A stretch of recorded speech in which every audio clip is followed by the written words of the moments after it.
Chère Flufféméridienne, cher Flufféméridien, bonjour.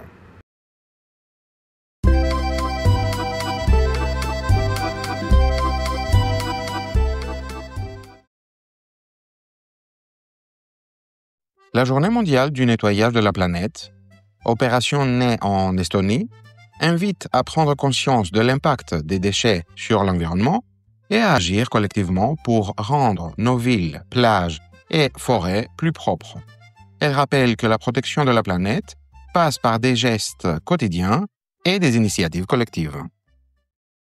Voie F, destination sentier tracé. Attention au départ.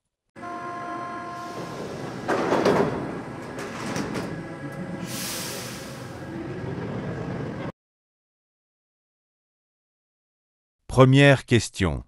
Jetez-vous parfois des déchets dans la rue? Les élèves peuvent répondre qu'ils essayent toujours de jeter leurs déchets à la poubelle parce qu'ils veulent une ville propre et agréable pour tous. Certains peuvent admettre qu'il leur est arrivé de le faire, par erreur ou par manque de poubelle, et reconnaître qu'ils devraient faire plus attention.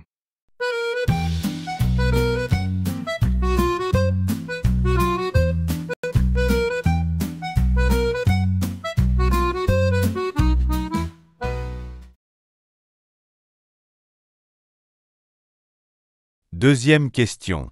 Avez-vous déjà participé à un nettoyage dans votre ville ou votre école?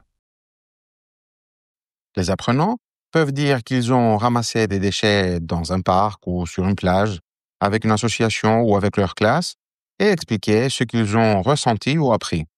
Ceux qui n'ont jamais participé à un tel nettoyage peuvent exprimer leur envie de le faire un jour, car c'est une bonne manière de protéger l'environnement, de contribuer à leur communauté et de passer un moment utile et agréable avec d'autres personnes.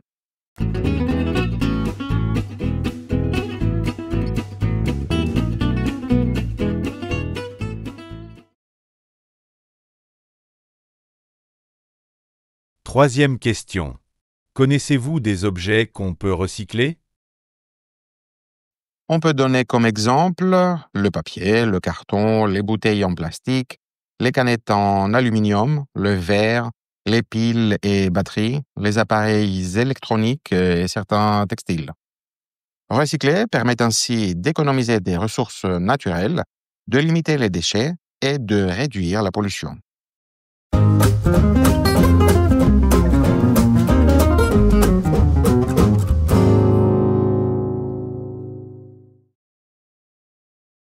Voie L, destination terrain conquis. Attention au départ.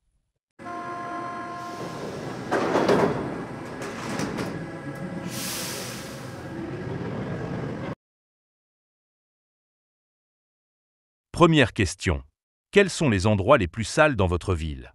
Selon vous, qui est responsable des déchets abandonnés dans les espaces publics? On peut mentionner les arrêts de bus, les parkings, les zones industrielles, les bords de route ou les plages, mais aussi les parcs publics, les forêts et sentiers de randonnée, les berges de rivières ou de lacs, les aires de pique-nique, les terrains de sport et les festivals ou grands événements en plein air. La responsabilité incombe d'abord aux personnes qui jettent leurs déchets, mais aussi aux municipalités si les poubelles sont insuffisantes et aux entreprises si elles produisent trop d'emballages.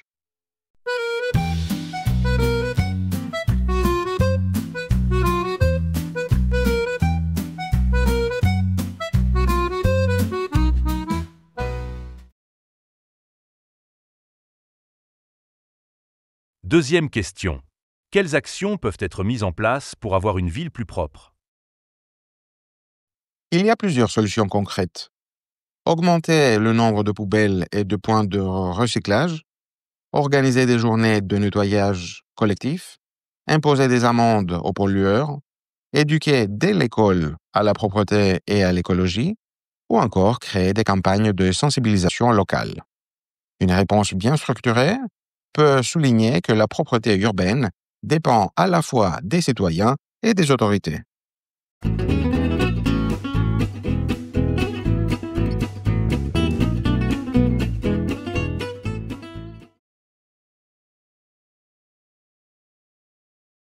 Troisième question.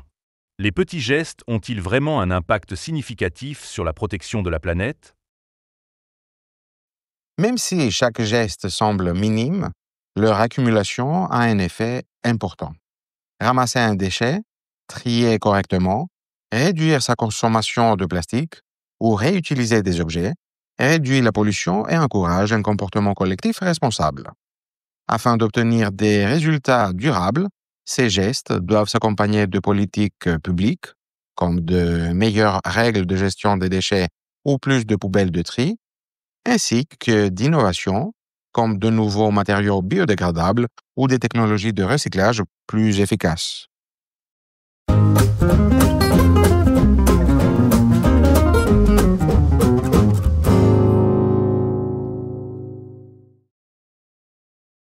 Voie E, destination, sommet atteint. Attention au départ.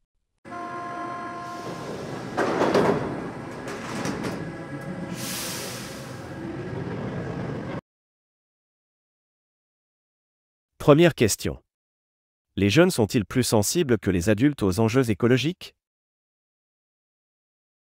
On peut dire que de nombreux jeunes sont très mobilisés grâce aux réseaux sociaux, aux grèves pour le climat ou aux campagnes environnementales. Les adultes peuvent être plus conscients des contraintes économiques ou politiques, mais parfois moins engagés dans l'action concrète. Une réponse nuancée peut conclure que toutes les générations doivent coopérer, les jeunes apportant l'énergie et les idées, les adultes l'expérience et les moyens.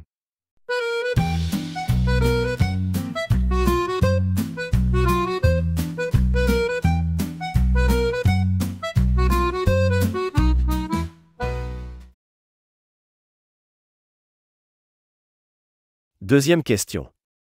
La responsabilité de la propreté appartient-elle aux citoyens, aux entreprises ou au gouvernement? La responsabilité est partagée. Les citoyens doivent adopter des gestes respectueux de l'environnement et ne pas abandonner leurs déchets dans la nature. Les entreprises doivent réduire les emballages superflus et prendre en charge leurs résidus de manière responsable.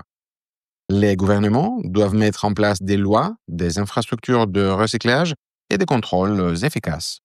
Une réponse approfondie peut insister sur la nécessité d'une coopération entre ces trois acteurs.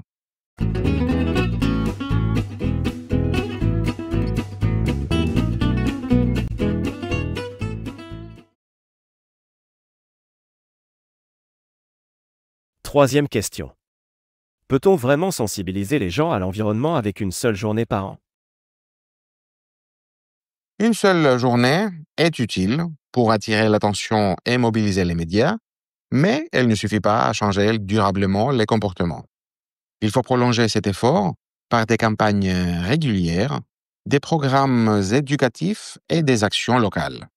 Une réponse développée peut conclure que cette journée agit comme un déclencheur, mais que la protection de la planète nécessite un engagement quotidien.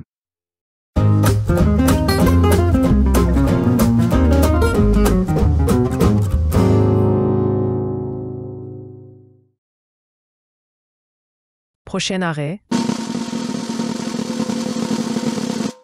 Frère Jacques, frère Jacques, frère Jacques, frère Jacques, dormez-vous, dormez-vous. Sonnez les matines, ding ding dong. Merci d'avoir regardé cette vidéo. Si elle vous a plu, mettez un pouce bleu et abonnez-vous pour ne rien manquer. N'hésitez pas à la partager si vous la trouvez utile et à laisser un commentaire pour donner votre avis.